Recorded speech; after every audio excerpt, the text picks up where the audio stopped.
Hello everyone and welcome on FitnessLogik Radio. I'm your host Nevin Barnett, and on today's podcast I have the pleasure to welcome Menno Henselmans. Menno is a world-renowned researcher, physique coach and international speaker on nutrition, training and psychology related to these subjects. He also runs an online PT course for people who want to advance their education on these subjects, and I've been running the French version of the course since 2017. Menno is one of the most knowledgeable person I know, so I was super excited to have him on the podcast. We speak about some productivity tips from his new book, The Science of Self-Control, before taking a tangent on vaccination. We then dive back into training and speak about high-frequency training and the potential injury risks. Lots of very interesting subjects. I know you will get some valuable information out of this podcast. Don't hesitate to leave 5-star on your application to help me invite other amazing guests. Have a good listen and enjoy. Hello Menno, thank you so much for doing this podcast. Really happy to have you on. I think now most people know who you are and that you were a business consultant and then that you are who you are now and doing what you do now. But can you give us a bit more detail about your transition from a business consultant to personal trainer? When did you actually consider fitness as a career? And because it kind of went against everything you had done until then, right? I mean, we have kind of a similar background, like our parents, I think, have a similar background. And if I had said to my parents, oh, I'm going to be a personal trainer, they would have been like, no, you're not. Exactly. Yeah, you're going to be a lawyer or, a doctor, maybe an economist, accountant, not a personal trainer.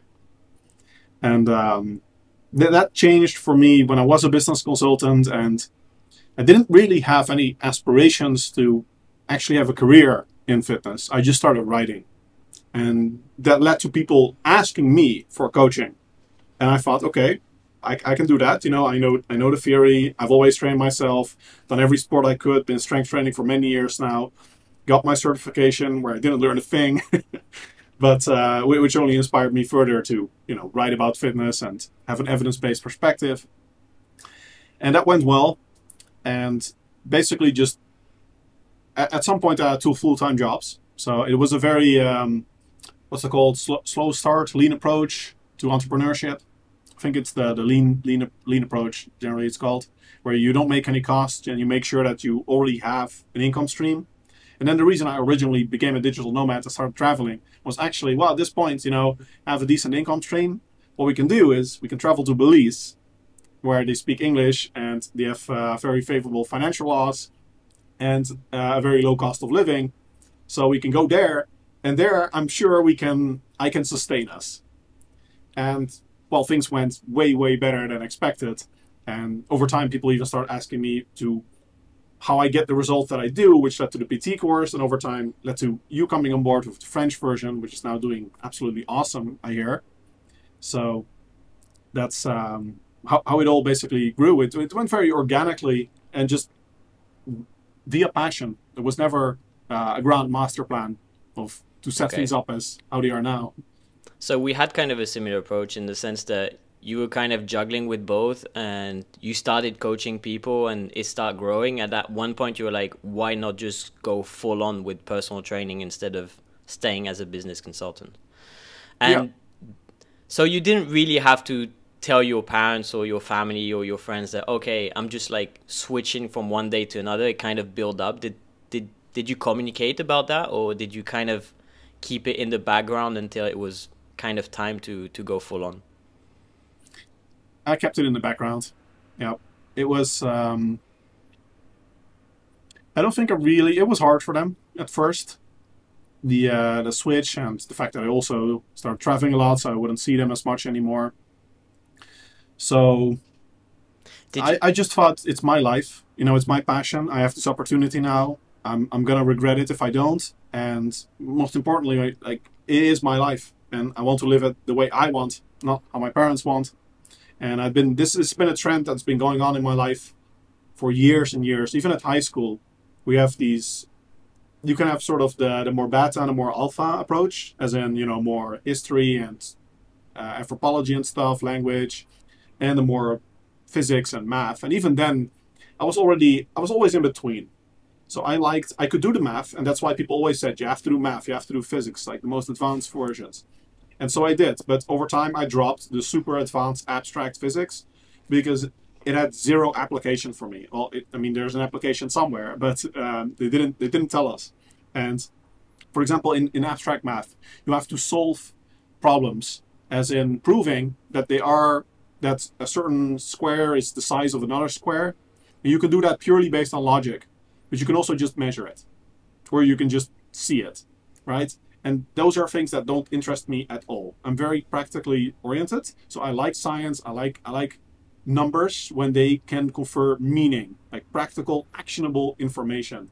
So I dropped those things, and then my teachers, it was a big struggle, like my teachers, because I was the valedictorian of my high school, and they were very sad to see their golden boy, yeah, their drop all of these subjects. And then when I started behavioral economics, it was similar, where my parents were more like, you have to do more like hardcore finance or advanced econometrics. And I was like, I don't care about any of that stuff. I want something that has to do with people as well. So I did behavioral economics as a bit of a in between, but I made sure that I did the heavy science and the heavy statistics. So I have a major in statistics alongside it, to at least have that as a background. Because I always joke, if you study math, you don't learn anything that you're going to use in any field other than math.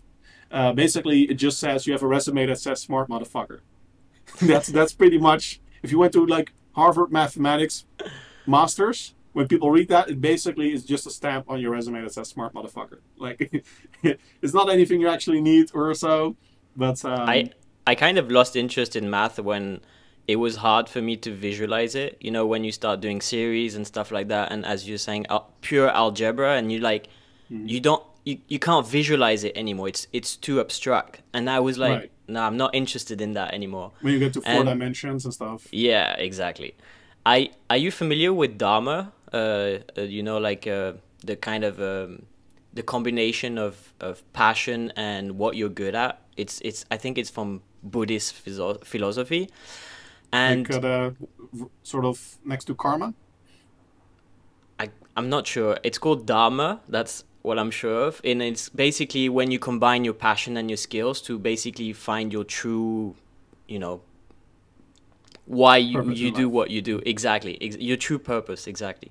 And you were saying that also as a business consultant, you were kind of missing service. And this is something that is very big that a lot of people speak about, is as when we were in the corporate world, something that was really missing for me is what you were saying, is that I didn't feel that I was useful to anyone direct. We were making money for our companies, but you don't feel when you like, I was more in the contract world because I was a purchaser, and we were sometimes making like some great savings, but I never felt fulfilled about it. Like we were saving $500,000 and I was like, okay, tomorrow I'm going to do something else. And starting coaching, starting helping people, it changed completely my perspective of life and perspective of purpose. And I really felt that was so strong in what I wanted to do, is like make a difference on people. Did you feel something a bit similar?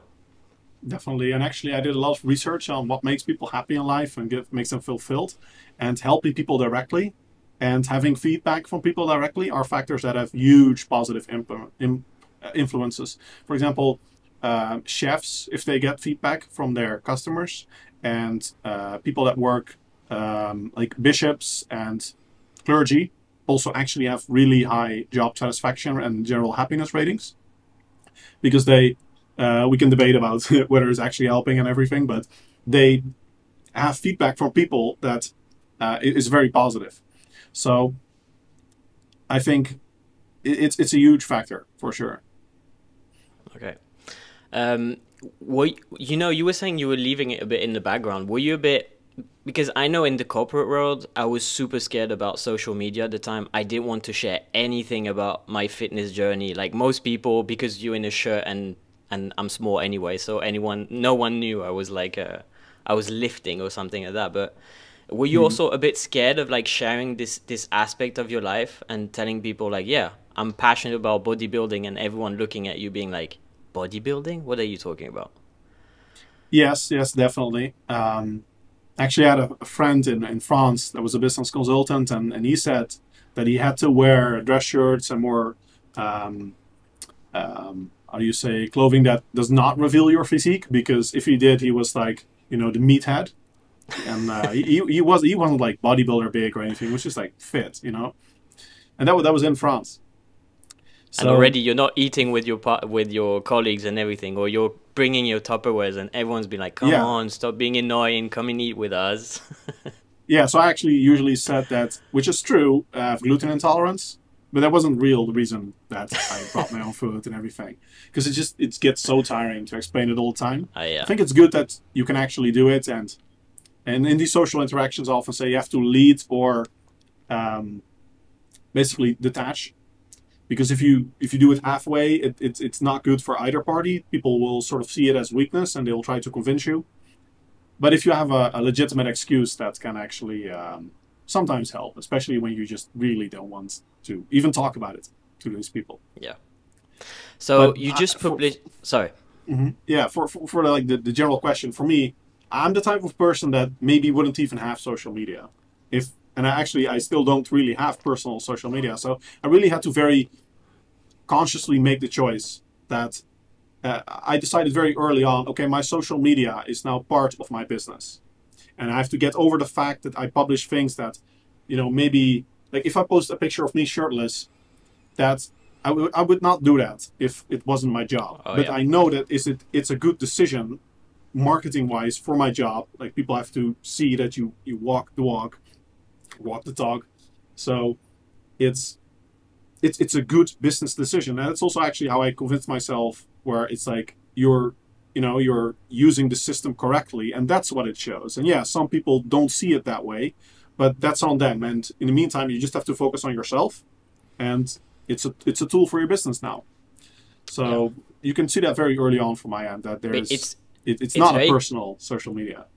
Yeah, it's very counterintuitive at the beginning, like all the filming yourself, taking pictures of yourself, posting. This was like very, very hard for me, for sure. Yeah. So you've just published your book, The Science of Self-Control, which is amazing, by the way, so congrats again. You start the book by focusing on productivity and by giving us simple and easy to implement tips to kind of hack our human behavior. And one of the productivity tip is wipe bureaucracy out of your mind. And I think this is really an interesting subject for everyone, but especially for the French audience, since we have a very strong engraved concepts of rules, steps, regimented process in regards to administration. Can you quickly summarize what you mean by bureaucracy so our listeners know exactly what we're referencing to? I think in the abstract form, a central concept of bureaucracy is that you are enforcing rules or living by rules without really still knowing why those rules are there. So you're in a system, you're following the system, but you're not guided by purpose anymore. It's not like, well, this is what I want to do or what we want to do together, and there's this rule to make sure that we achieve this. That's why we follow the rule. But sometimes the rule persists or the rule doesn't make sense. For example, simple example maybe, if there's absolutely no traffic at all, should you stop for a red light? I don't. I'm not the type of person that I walk the street, But if a bureaucratic approach would be, the rule is if there's a red light, you stop, period. So, and I think there's actually research on survey data. You mean walking, right? Not driving. Yeah. Well, driving too, actually. If it's like really completely clear that there's absolutely nobody, then I will drive for red light. In fact, I got fined for that, which I was very salty about, because it was literally one of those scenarios. It was 2 o'clock at night in Amsterdam, some remote part of Amsterdam, where you could see in every possible direction that there was absolutely nobody, and I was like, okay, I'm just gonna drive, and then it was flash, and it's like $300. Automatic, okay. So, yeah, exactly.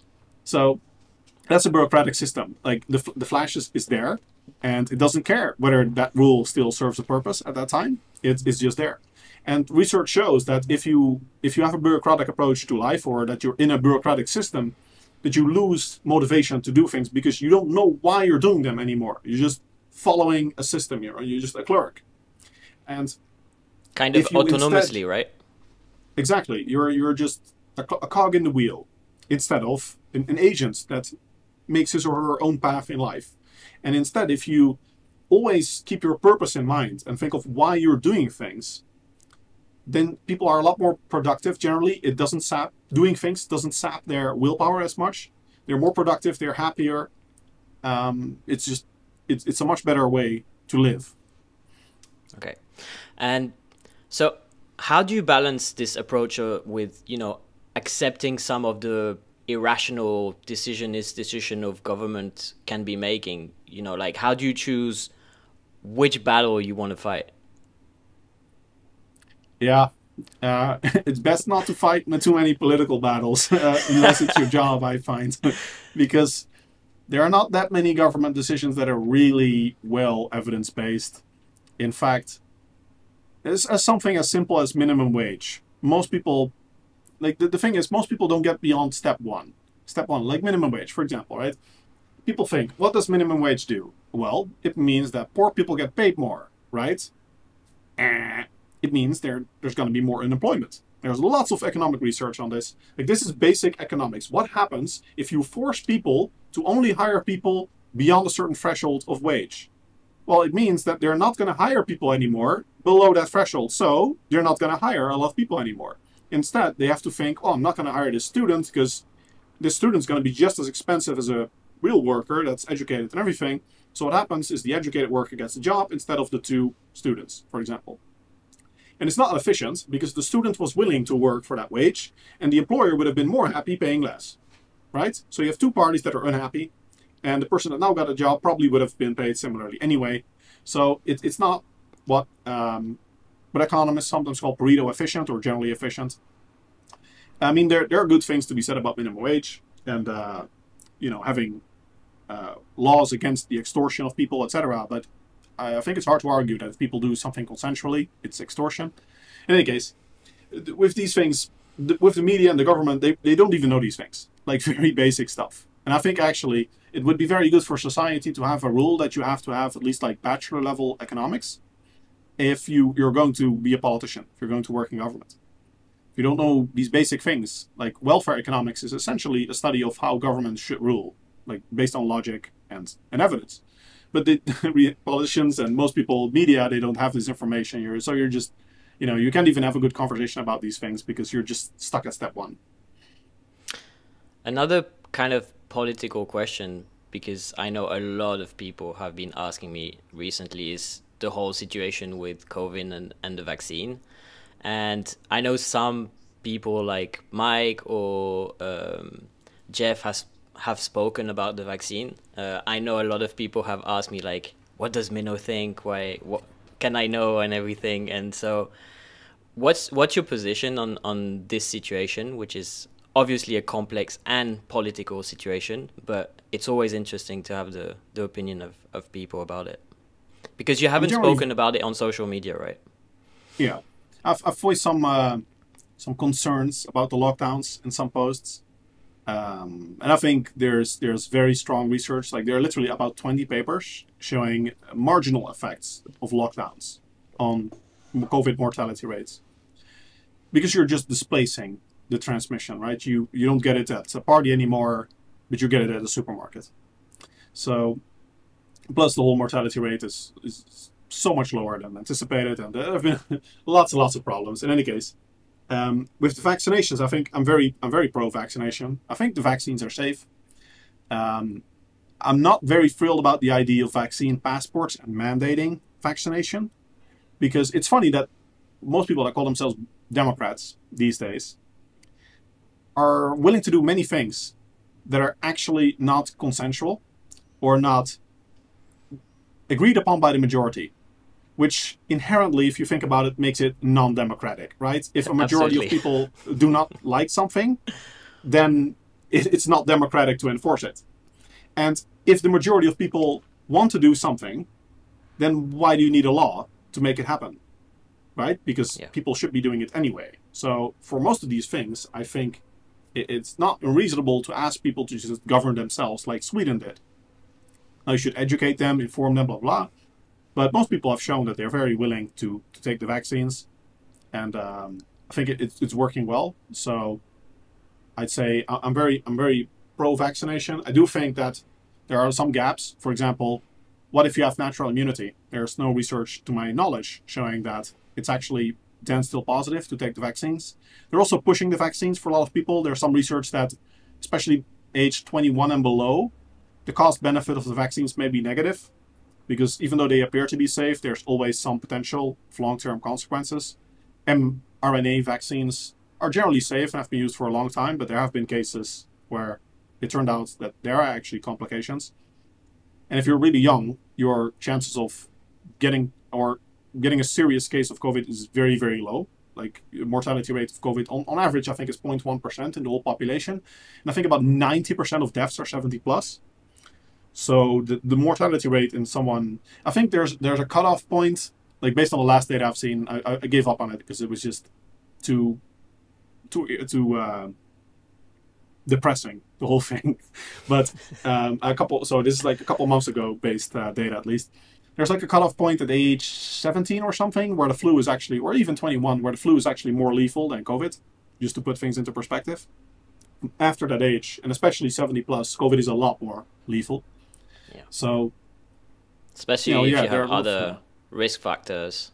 That's why I think a lot of people in fitness were, pushing kind of against a bit, and the fact that it's true that only if, I mean, in France, they haven't spoken too much about the fact that if you're overweight, if you have, heart problems and respiratory problems, based on your your lifestyle, it's something that they don't talk about and they don't push, which, we've had COVID since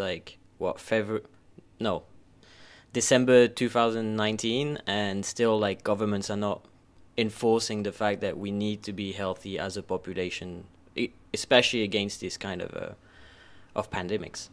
Do you know that there was a paper published at the end of last year that estimated that the cost of the lockdown-induced inactivity would amount to, I think, 1.5 million lives lost per year? Wow. That's, that's not, a lot of people seem to think this is sort of a small thing, like inactivity, does it, in the long term it matters, but especially for strength training, but no, it matters a lot because there are a lot of people, especially diabetics and people that are obese, that are basically always on the verge of being ill. And the physical activity is what keeps them from stepping over that threshold. Plus, if you get diabetes early on in life, it decreases your life expectancy a lot. Yeah. And if you, there are so many statistical problems with the whole media approach about COVID, and one of them is that no welfare economist ever talks about lives lost. You're always talking about quality adjusted life years lost. Because, it's nice to say every life matters, every life is equally important, but logically it's really not. Like if someone is literally on their deathbed and they're expected to die within 2 weeks, can you really say that their life is worth as much as that of a child? Of course not. So you have to adjust for both the quality of the life, in some way at least, and the total life expectancy. So you have to talk about quality adjusted life years lost. And what was the original question? We got lost in the conversation. No problem. Let's go back to the book, because there was a few questions I wanted to talk to you about. You had also some tips about doing to-do lists and organizing yourself to be more productive still. You didn't speak about how often you do to-do lists. So is it something that you do periodically, or you just, as soon as you have a task that you want to implement, so something that's going to take you more time than just to do it straight away, do you add it to your already existing list? How do you organize in that aspect? Yeah, in principle, a to-do list should be like a calendar, an ongoing thing that you're always using. And there may be some things on there for next month. and maybe some things pop up for today. And it's really good to, especially if you have a lot of tasks and you don't feel like you know where to start, that you sort of make it into a list. But overall, it's an ongoing process. Like, it's not like you create a to-do list sometimes and you delete it. It should be something you always have, especially in calendar shape, essentially, to guide your overall workflow. So you can have also kind of deadlines and stuff like that, right? Yeah, exactly. Okay, perfect. You also speak about limiting the number of projects that you work on over a specific period of time. How do you personally decide which project to tackle and which project to postpone based on your business and what you have to do? Because it's true that as an entrepreneur, like, I know you're very busy. You had your book until now. You have coaching.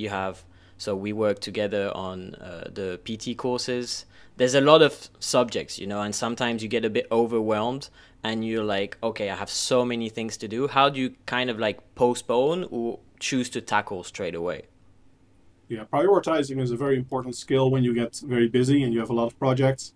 Like, I also have scientific research. I'm working on an app. So I have the stuff with my book, the PT courses, coaching, then just general reading and like interviews and those kind of things, public speaking engagements. So there are always a lot of things going on at the same time, my articles, website, social media.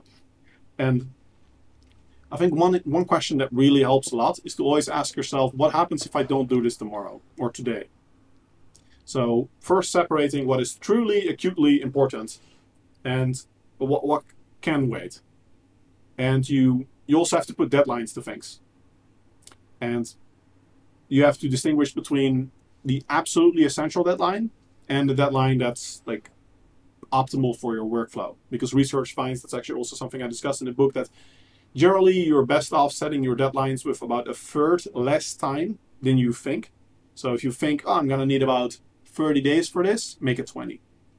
Because you can probably do it in 20. And if you plan 30, you're going to take 30. There's quite some research on that sort of the task a time takes sort of fills up to or expands to the time you have for the task. And to combat that, you can set your deadlines more aggressively. But you still have to note, what happens if I don't do this today? What happens tomorrow? Does something go bad?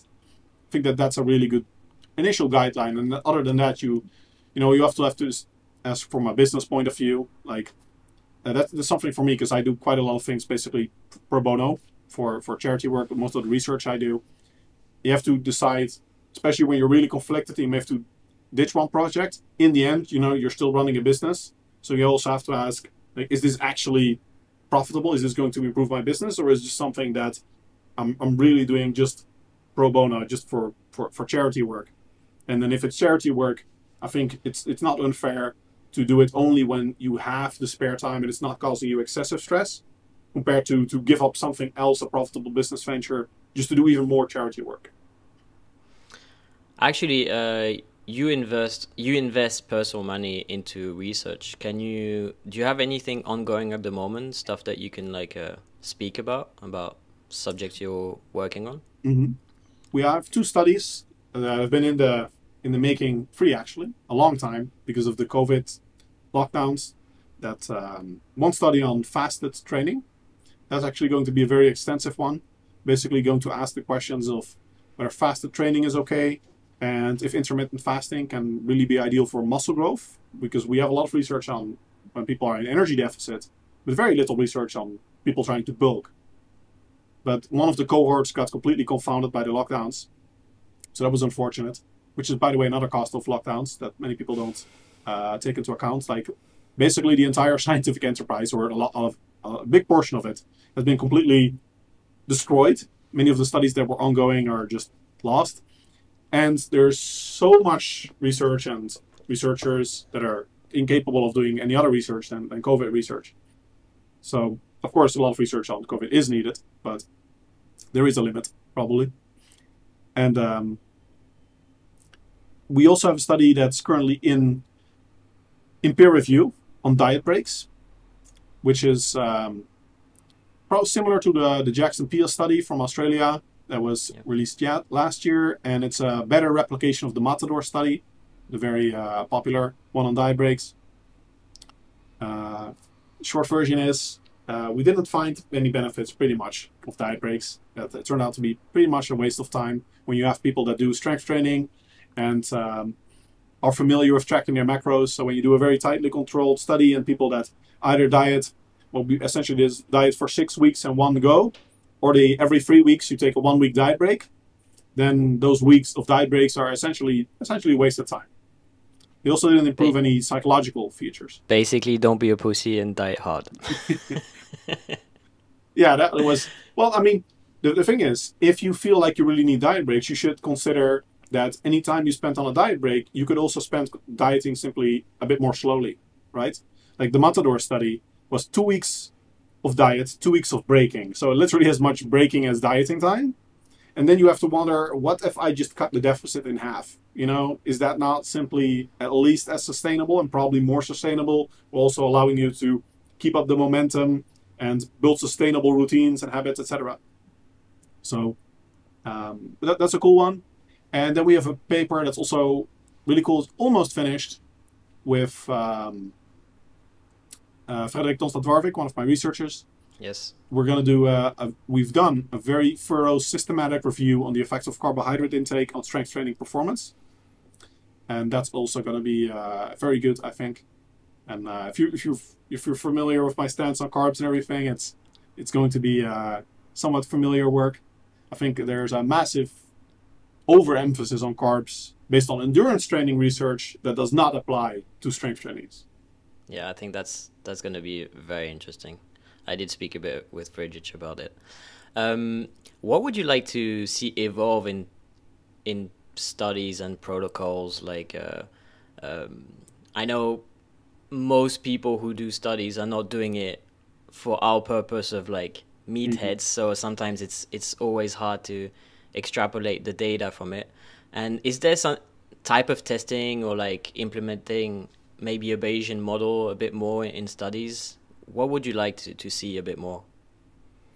Yeah, I think the thing actually, I think I would like to see the most change in the scientific community is that we start, it's twofold. It's mostly with master students, but in general, I'd like researchers to be more daring. So there's a very strong culture in the scientific community in general to very slowly work up to scientific findings one block at a time with lots of replication studies. And I think there should be more emphasis on A, new things, and B, practical things. And that the practical side is something that is due to the disconnect between people that actually lift, basically, and researchers. And that's changing now, fortunately. Like basically in the last decade that I've been in the industry, there's been a big change in this, in part because people like Brad Schoenfeld, myself, were involved in both. So that helps a lot. But a lot of researchers spend a lot of time. I mean, if you have a master student, they have budgets, they have subjects, strength trained subjects. Are you going to fill in one of the true gaps of the literature, like something that really matters? Maybe see, for example, if 2 meals a day is optimal for muscle growth. That's still a big question, relevant for a lot of people. You know, one of the more big questions that's still out there. Or are you going to do study 733 on whether caffeine can improve performance? It does. It worked the first 700 times. What makes you think it's going to be any different this time? So, with master students in particular, there's this big emphasis on you're going to replicate a very simple design. It's like, no, God, no. If you have subjects, it's rare. You have funding, you have subjects, especially strength-trained subjects that are experienced with macro tracking. Then you should do something cool. You should not do something boring that you already know the answer to, just because it's a theoretical or an intellectual exercise for your PhD or your master. Like, do something worthwhile, and make your professor make you do something worthwhile. Yeah. And on the statistics sides, because I know you're very good at that, much better than I am.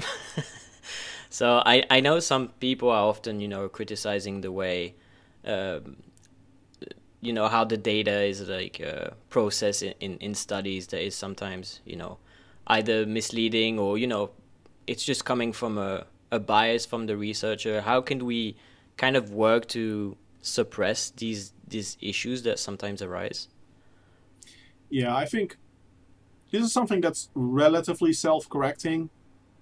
Like just last year, there was a paper published from Bill Campbell's lab on refeeds, and then Jack Sapnias submitted a paper showing that the analysis were done incorrectly, and that actually these were the correct results. I think the most important thing here in changing the scientific community would be to possibly enforce that all published data becomes open access. Like if you're going to put a study out there, then share the data.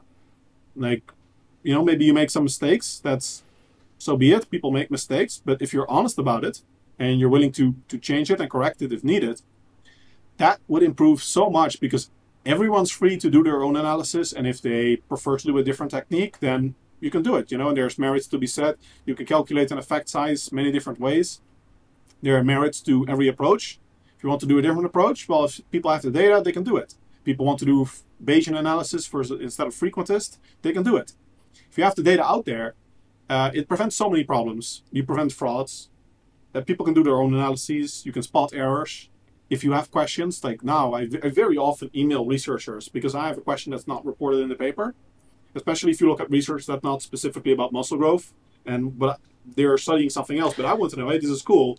What happened to lean body mass? And they just report weight and, for example, some measure of fat loss, or they don't even report the final results. And I'm like, that's what I wanted to know. And if the data is just out there, then all of those things solve themselves. So I think that's one of the biggest issues, I'd say. Sharing more data from research. It's true that on past research, it's sometimes impossible to find anything.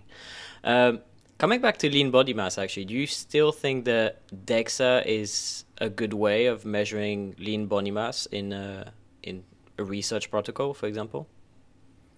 In a research protocol, it's not ideal, but for practical purposes, it's really good. Like the general error rate is around 1%. Now, it's not perfect, and there are some cases where people have really different readings. Now, on social media, you can see a lot of people that have really off readings, but what you often see... Yeah, you see sometimes people at around 10% body fat, and they come out at like 16, and you're like, wait a minute, that's not possible. Yeah. But a lot of those cases, people are non-natural trainees. So DEXA scans are calibrated, often even on sedentary individuals, which assumes a certain proportion of body that's water, etc. And if you have someone on steroids or androgenic anabolic androgens in general, other performance-enhancing drugs, because almost all of them can mess with hydration status, the DEXA scan is not calibrated for that.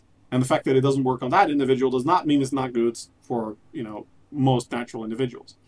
So that's, I think on social media, you may get the idea that they're worse than they actually are.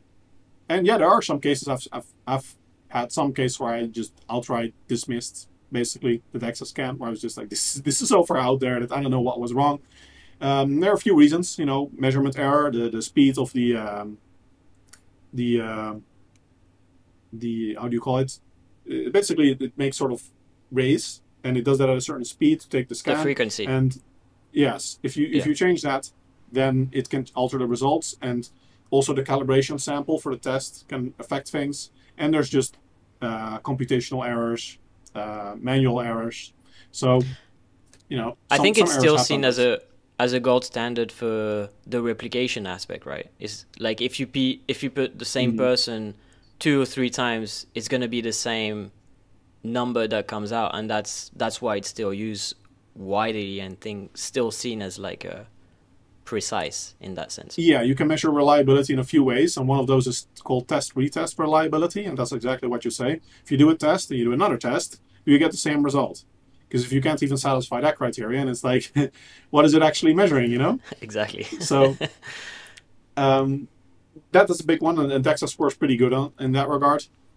And I think it's relatively affordable too, you know, and relatively simple. Like underwater weighing is also really good, but have you seen those things? You have to get into one of those, especially it feels like you're being sort of sucked into the matrix, you know, like the humans that are submerged in water in those tanks. Oh, that's like underwater weight, not for everyone, you know. I've never tried it. I would really like to do a water weight. It's yeah.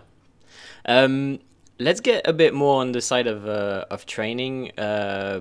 You are kind of known as the high frequency guy now across the internet. High frequency training is very interesting for several aspects. It seems to, you know, push your body to recover better. You have less DOMs.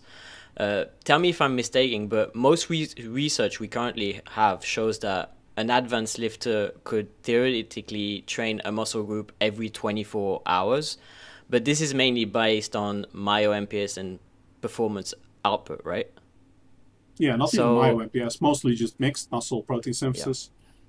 But a lot of studies too. But what about recovery tissue? Your muscle might have recovered, but not your connective tissue. And this could become problematic with higher frequency training, because we know that overall volume is the main driver for hypertrophy.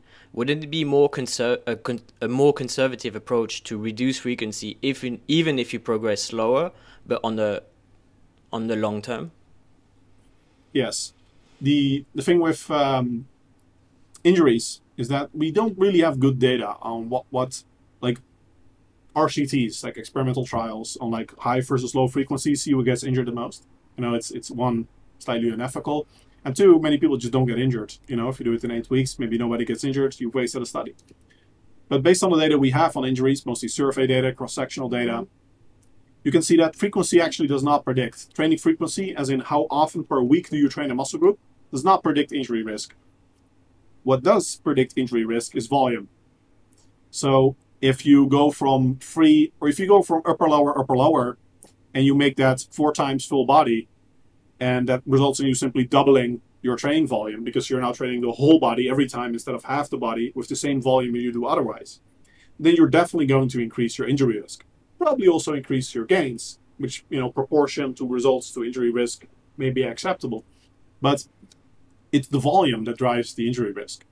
And as you said, some indicators, at least testosterone to cortisol ratio, and at least one study on DOMs, which may reflect muscle damage, suggest that higher training frequencies actually improve muscular recovery, and at least one Norwegian study on neuromuscular fatigue as well.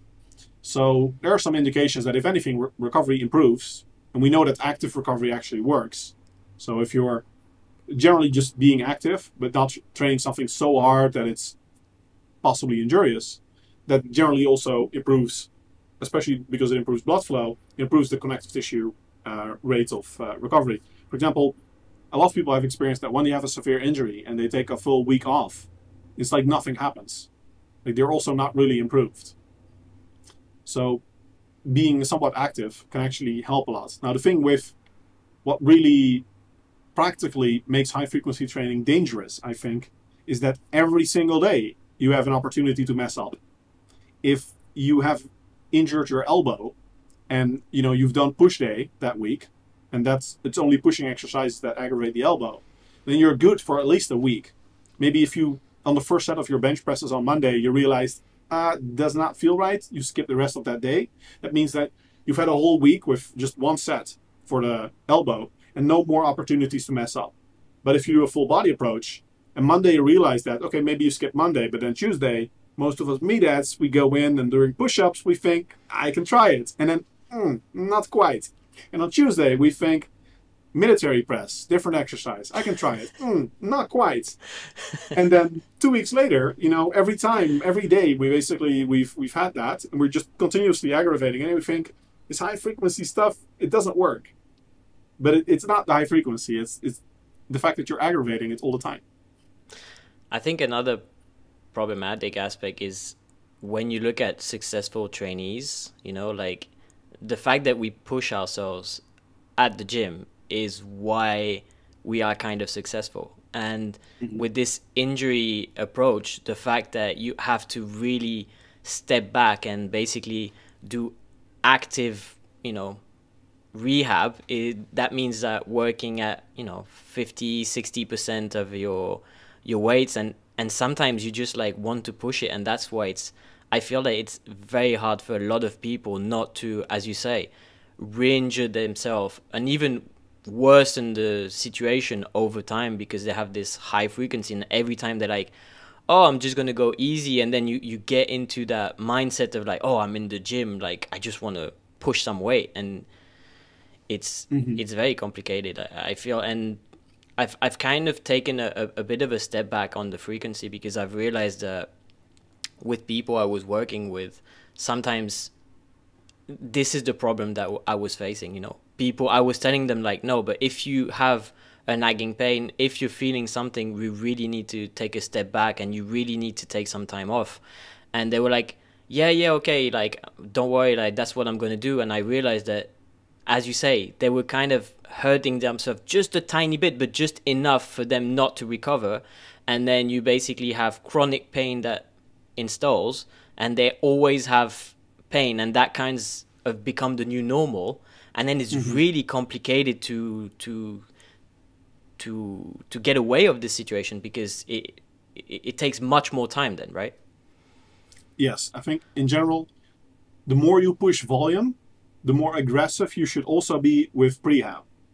So as soon as you notice someone has any pain at all, especially if it's biomechanically possible overuse, for example, if you're getting golfer's elbow from bench pressing, this is very common, or from skull crushers in particular, very, very common, then you should stop immediately. Like the rep you feel it is the rep you stop. And that workout, maybe later you can retry it, depends on how bad it was. But if you notice it again, that's just instant stop, skull crushers are out, probably all the other presses, they go up to 30 RM, tempo goes to controlled, maybe you reduce the training volume, ideally not, but you have to immediately make the program sustainable again. Like as quickly as possible, go to a sustainable training program so you ideally don't have to compromise on training volume while you can keep training without aggravating the injury. And if you do that, often you basically take care of 99% of issues probably just at once, but people have to learn that because I have it in bold and repeat it in my documentation that I send to clients. Don't train through pain.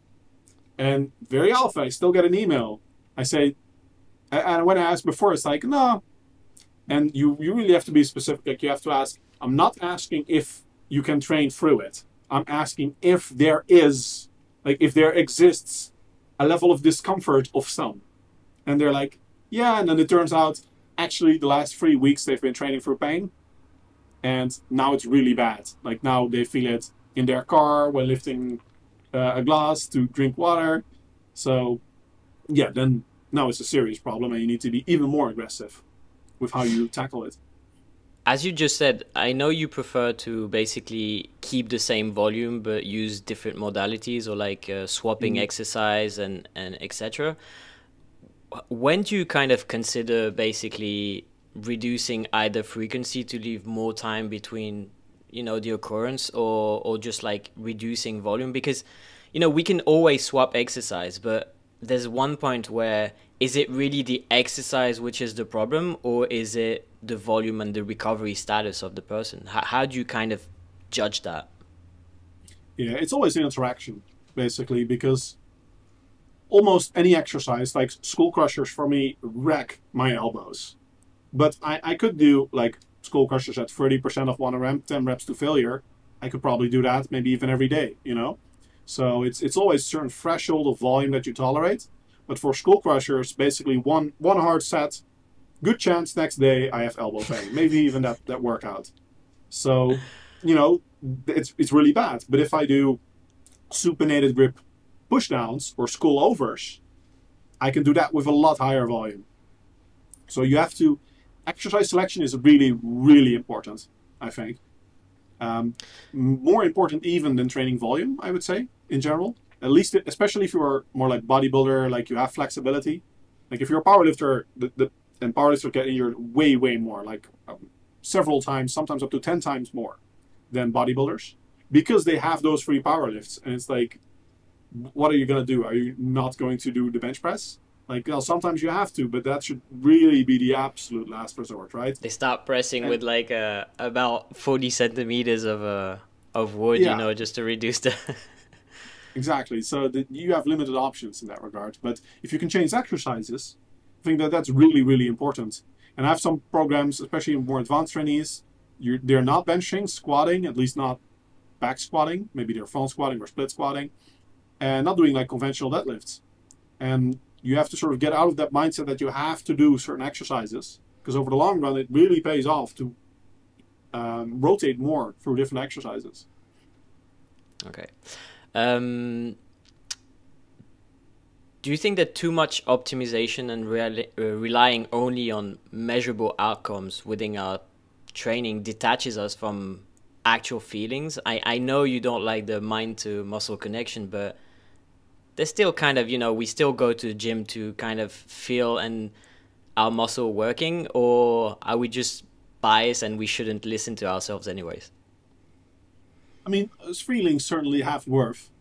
The thing is, there's so much research showing that our feelings are not good indicators of what to do, and that we systematically overemphasize our feelings. In fact, evolutionarily speaking, you can say that literally the entire top of our head, the entire prefrontal cortex, has evolved to fix the problems that the much smaller paleomammalian brain, that's like closer to the brainstem, gives us those problems. And it needs this whole new area to make sure that it doesn't mess up too often, and that it allows us to go from, like primates in the wild, which are really successful. They're still there after a lot of time.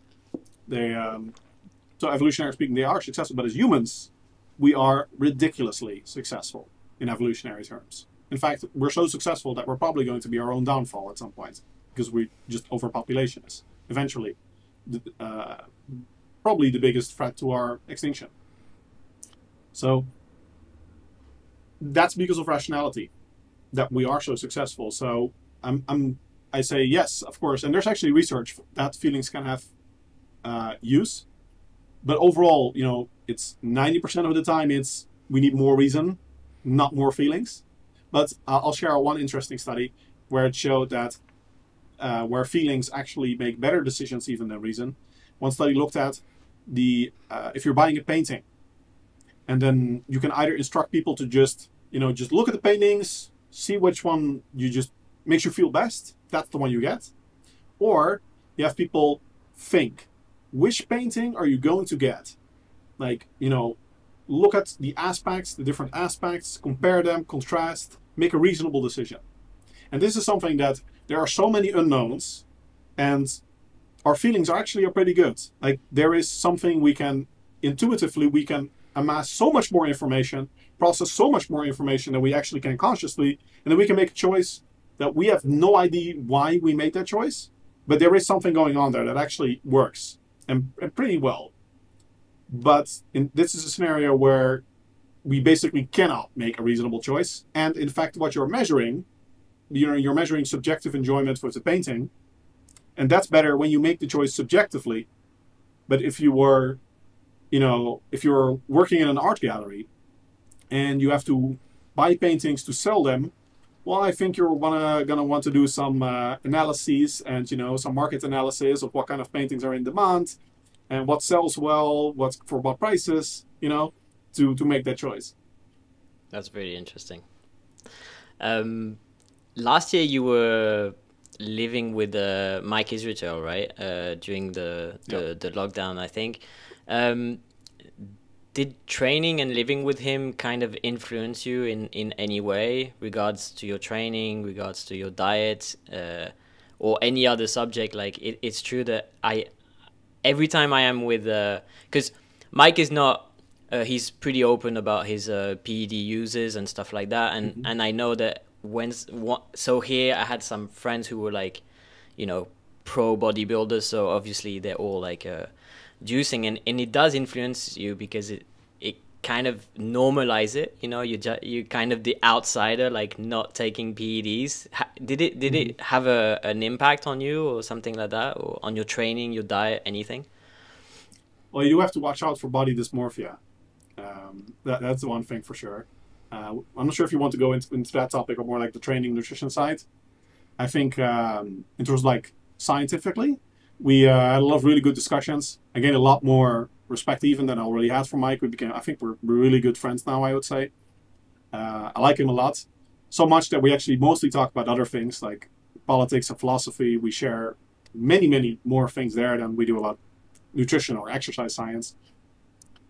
But one thing that I would say influenced me the most is the effectiveness of bulking. Because yes, they are on PADs, but a lot less than you would think, or than I originally thought. So one thing that, in part also I learned from, sort of, came together at that point, what I've seen in my own PAD using clients, is that they help a lot with bulking, but really not that much with cutting, it seems. So at least not with fat loss and even muscle retention, they don't seem to do that well. It's more that they allow you to start off with a really good base. And that also inspired me myself to look more into bulking, because they spend a lot of the time bulking. And even, for example, it doesn't matter if you're on PADs or not. Like the max you can attain, there's a certain max, and on PADs it's larger. But still, if you don't increase the dosage, you're going to plateau at some point, right? And I found with them that you can actually bulk really, really long. Really, really long on a given dosage. So that also inspired me to keep bulking. I was actually, so like I said, it was all coming together because I was at that point already bulking for about 6 months. But that was the first time in a long time that I basically continued that bulk for, well, basically until now. And I would say that I'm a bit bigger. Like I'm 1 to 2 pounds bigger, which may not sound like much, but that was after years of no gains. And, while eating basically double the calories on average that I used to before. So that's a huge win-win. Yeah, we kind of started bulking kind of the same period. I started around June or July 2019, and I'm still putting on weight. And I know that theoretically you kind of always want to be in that 8 to 15% body fat threshold, right? To kind of have a favorable P ratio. And do you think you've pushed beyond that to really try and gain some size, or are you still kind of in that range of body fat? Why didn't you do it before? Yeah, probably mostly because I had simply given up on building more muscle. I was pretty convinced that I was at my natty max, but I find that now the natty max is a bit more flexible than I thought. So that's the main reason personally for me. And do you think you were trying to? Do you think you were trying to maintain a certain amount of leanness, and that was Definitely. hindering your progress in a way? Definitely. And while doing it on 2 meals a day. Like the past years before that, I was basically all on 2 meals a day, and sort of I remember massive meals. Yeah, exactly. So now I'm usually on 3 to 4, and I have much more lead bulk periods. Basically, I do more what I always did with my clients, which you often find as a coach, right? You have to really treat yourself as a client in every regard. Because if a client also told me you're at your natty max, then I would say, I've heard that 1,000 times before. Let's see.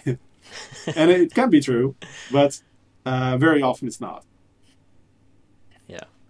Okay, I have so many questions, but I know that you're kind of short on time. So for the last question, I wanted to ask you is, what is, in your opinion, the number one tip people should implement to change their lives for the better, either from your book or from, your general philosophy? Yes. And actually, for French people who've listening until now, we will have a French version of the book that we're currently working on it. So I'm super excited to give the opportunity to French people to dive into that book, because it's really awesome. Definitely. So I would say buy the French version of the book if you're French. Yeah. For sure. No, it's good answer, because I looked at translations in a lot of languages, but I know that with you guys, you can translate both the science effectively and also still make it fun to read and just have a nicely edited, pleasant to read book.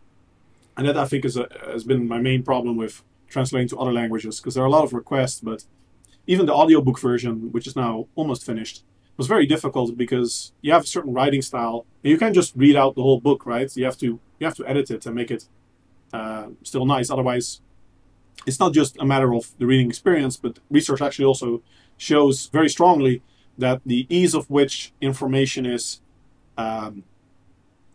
processed by the brain influences retention a lot. That's why bolding text, for example, actually works.